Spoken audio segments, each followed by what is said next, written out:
This next game is called Distance. It's a competitive game for 2 players.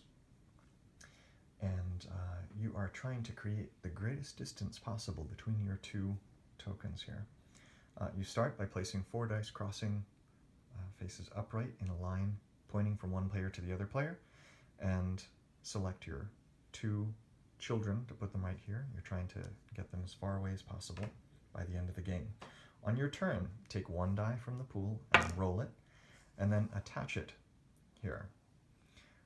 You need to connect it to what is already here. There are a couple of limitations. You can't place it where there are some children, so you can't place it on top of your tokens. When you place it, you have to place it someplace where the paths connect from where your children are, so that they can travel over that path and wind up right there. And finally, the paths have to connect to at least 1 die where they can cross over with your children, but if this were already here and we rolled something like this, we could place it like this, because this child can then travel over and wind up here. It's okay if the paths on the die don't connect on all sides to other paths. You just have to have a way for the child to travel across. So let's say this player's first turn took this one over here, and now it is Blue's turn. And Blue might choose to go ahead and move their child following that path, just like that. You must travel over the die you placed and at least 1 other die. So you can't, for example, place something here and then move your child just like that.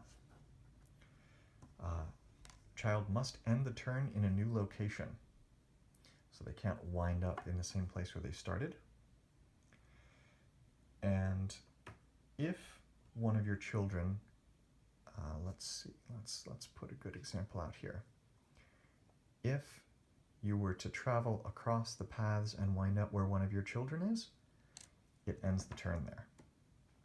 However, if you were to place a piece something like here, you could then travel across this path.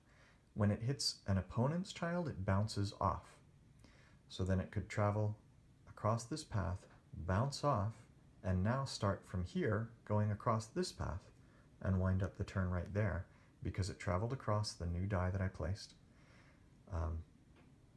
Now, when it bounces off the child, the opponent's child, it can bounce off in this direction, it can bounce off in any direction. So it's just as though you were starting in this space. So then you could start in this space and you could come back and cross and wind up here if you wanted. Except that you couldn't do that because you did not cross the die that you just placed. So let's say that we took a turn to do that. Bounced here, came over, and landed right there. If at some point you roll a die that you determine you cannot place anywhere and then move your child across it, then you must pass that turn and you discard the die into the box. Once the last die has been placed, then you count the number of dice between your 2 children to determine your score.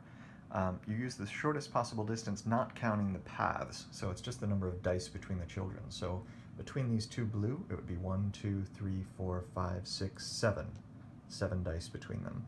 Between these yellow, it's 1, 2, 3, 4, 5. So in this game, blue won. That is Distance.